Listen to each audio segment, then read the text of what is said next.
ತಾವು ಆರ್ಥಿಕ ಸಲಹೆಗಾರರು, ಹೀಗಾಗಿ ಈ ರಾಜ್ಯದ ಆರ್ಥಿಕತೆಯ ಬಗ್ಗೆ ಪ್ರಶ್ನೆಗಳು ಬಂದಾಗ ಅದನ್ನ ನಾವು ನಿಮ್ಮನ್ನು ಕೇಳಲೇಬೇಕಾಗುತ್ತೆ. ಎಸ್. ಸೊ ಈಗ ಉಚಿತ ಯೋಜನೆಗಳು ಸರ್ಕಾರದ ಉಸಿರುಗಡ್ತಾ ಇಲ್ಲ. ಎವ್ರಿಥಿಂಗ್ ಇಸ್ ಗೋಯಿಂಗ್ ವೆರಿ ನೋಡಿ, ನಾನು ಹೇಳಿದ್ದನ್ನು ನೀವು ಬೇರೆ ರೀತಿ ಎಕ್ಸ್ಪ್ಯಾಂಡ್ ಮಾಡಬಾರ್ದು. ಎಸ್, ಗ್ಯಾರಂಟಿ ಸ್ಕೀಮನ್ನು ಸಡನ್ನಾಗಿ ನಾವು ಮೊದಲನೇ ವರ್ಷವೇ ಎಲ್ಲ 5 ಸ್ಕೀಮ್ಗಳನ್ನು ತಂದಿದ್ದರಿಂದ ಸಹಜವಾಗಿ ನಮ್ಮ ಮೇಲೆ ಮೊದಲೇ ದೊಡ್ಡ ಭಾರ ಹೊರಿಸಿದ್ದು ಯಾವುದು? ಸ್ಕೀಮ್ಗಳು. ಯಾವುದೋ ಈ ಹಿಂದಿನ ಸರ್ಕಾರ ಮಾಡಿದಂಥ ಯೋಜನೆಗಳ ದೊಡ್ಡ ಭಾರ ನಮ್ಮ ಮೇಲೆ ಬಿಟ್ಟು ಹೋಗ್ಬಿಟ್ಟಿದ್ರು ಆಲ್ರೆಡಿ. ಅದ್ರ ಜೊತೆಗೆ ಸಡನ್ ಆಗಿ ಇದು ಒಂದೇ ವರ್ಷದಲ್ಲೇ ಪ್ರಾರಂಭ ಆಯಿತು. We are spending almost 52,000 crores for guarantee schemes. ನಿಮ್ಮ ಗೃಹಲಕ್ಷ್ಮಿನೇ 30,000 ಕೋಟಿ ಹೋಗುತ್ತೆ, ಗೃಹ ಜ್ಯೋತಿ ಇದೆ 8,000 ಕೋಟಿ ಹೋಗುತ್ತೆ, ಒಂದು 8,000-9,000 ಕೋಟಿ ಫುಡ್ಗೆ ಹೋಗುತ್ತೆ. ಇವೆಲ್ಲ ಸೇರಿದರೆ ನಮ್ಗೆ 52,000 ಕೋಟಿ ಹೋಗುತ್ತೆ. ಅದೊಂದು ಭಾರ. ಇನ್ನೊಂದು ಮೂರನೇ ಭಾರ ನೀವು ತಿಳ್ಕೊಬೇಕು, ಭಾಳ ಮಂದಿಗೆ ಗೊತ್ತಿದೆಯೋ ಇಲ್ಲೋ, ಈ 7th ಪೇ ಕಮಿಷನ್ ಮಾಡಿಬಿಟ್ಟಿದ್ರು ಹಿಂದಿನ ಸರ್ಕಾರ. ಇದು ಕೇಂದ್ರ ಸರ್ಕಾರನೂ ಮಾಡ್ತದೆ, ಇದನ್ನು ಮಾಡ್ತದೆ.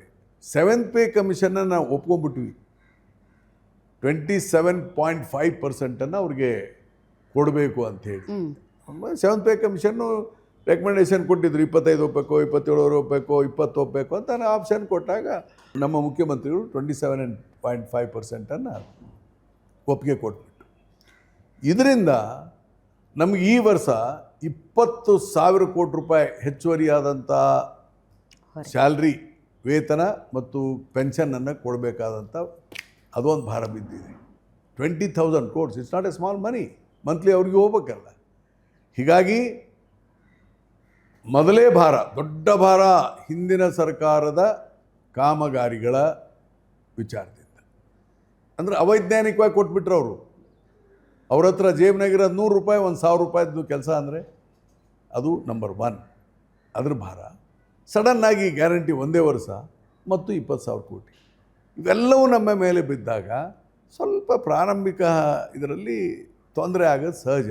ಆದರೆ ಈ ವರ್ಷ, ಈ 2ನೇ ವರ್ಷದಲ್ಲಿ ನಮ್ಮದು ಸುಧಾರಣೆ ಆಗಿದೆ. ಇದಕ್ಕೆ ಕಾರಣ ನಮ್ಮ ಮುಖ್ಯಮಂತ್ರಿಗಳು ತೆಗೆದುಕೊಳ್ತಾ ಇರುವಂಥ ಒಳ್ಳೆಯ ನಿರ್ಧಾರ. ಅವರು ಬಿಗಿ, ಅವ್ರ ಕೈ, ಅವ್ರು ಯಾವಾಗಲೂ ಸಾರ್ವಜನಿಕ ಈ MLA ಹೋಗ್ಬಿಟ್ಟೆ, ಸರ್ ಈ ಕೆಲಸ ಸ್ಯಾಂಕ್ಷನ್ ಮಾಡಿರಿ ಅಂದ ತಕ್ಷಣ ಬರೆದು ಬಿಡೋದಿಲ್ಲ.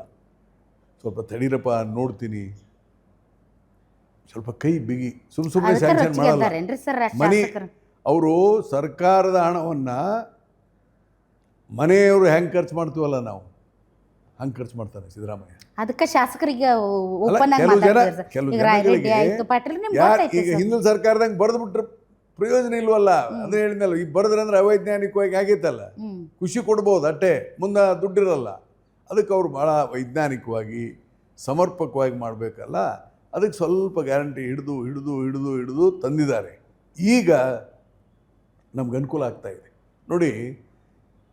ಹೋದ ವರ್ಷ 25 ಕೋಟಿ ಹೆಚ್ಚುವರಿಯಾಗಿ ಕೊಟ್ವಿ, ಅಪಾರ್ಟ್ ಫ್ರಮ್ ದ ಕೆಲಸ ಆಗಿದೆ. ಈಗ ಜುಲೈ ಈ ತಿಂಗಳಿಂದನೇ ಪ್ರತಿ ವಿಧಾನಸಭಾ ಕ್ಷೇತ್ರಕ್ಕೆ 50 ಕೋಟಿ ರೂಪಾಯಿ ಕೊಡ್ತಾ ಇದ್ದೇವೆ. ಈಗಾಗಲೇ ಆರ್ಡರ್ಸ್ ಇಶ್ಯೂ ಆಗಿದೆ, ಯಾವ ಥರ ಕೊಡಬೇಕು, ನೀವು ಯಾವ ಇಲಾಖೆ ಕೊಡಬೇಕಂತ ಹೇಳಿ. ಅದಕ್ಕೆ ಈ ತಿಂಗಳಿಂದ 50 ಕೋಟಿ ಎಲ್ಲ ಮೊದಲೇ ಇದನ್ನ ಹೇಳಿದ್ರು. ಪಾಪ ಶಾಸಕರು ಓಪನ್ ಆಗಿ ಮಾತಾಡೋದಾದ್ರೂ ಬಿಡ್ತಿದ್ರೆ ಇಲ್ಲ. ಬಜೆಟ್ ಅಲ್ಲಿ ಹೇಳಿದೀವಲ್ಲ, ಬಜೆಟ್ ಅಲ್ಲಿ ಓದಿದ್ದಾರೆ. ಆದ್ರೆ ಜುಲೈ ತಿಂಗಳಿಂದ ಅಂತ ಹೇಳಿರ್ಲಿಲ್ಲ.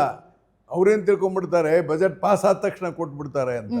ಬಜೆಟ್ ಪಾಸ್ ಆದ ತಕ್ಷಣ ನಮಗೂ ಹಣ ಸಂಗ್ರಹಣೆ ಆಗ್ಬೇಕು. ಪಾಟೀಲ್ ಅಂತ ಸೀನಿಯರ್ ಲೀಡರ್ ಸರ್, ಅವ್ರಿಗೇನು ಗೊತ್ತಾಗಲ್ಲ ಸರ್. ಬಜೆಟ್ ಅಲ್ಲಿ ಬಂದ ತಕ್ಷಣ ಇಮಿಡಿಯೇಟ್. ಅದಕ್ಕೆ ನಾನು ಹೇಳಿದ್ದೆ, ಈಗ ಜುಲೈ 1ರಿಂದ ಮಾಡ್ತಾ ಇದೀವಲ್ಲ ರಾಧವ್ರೆ, ಮಾಡ್ತಾ ಇದೀವಿ. ಈಗ ಜುಲೈ 1ರಿಂದ ಮುಖ್ಯಮಂತ್ರಿಗಳು ಮಾಡ್ತಾ ಇದ್ದಾರೆ.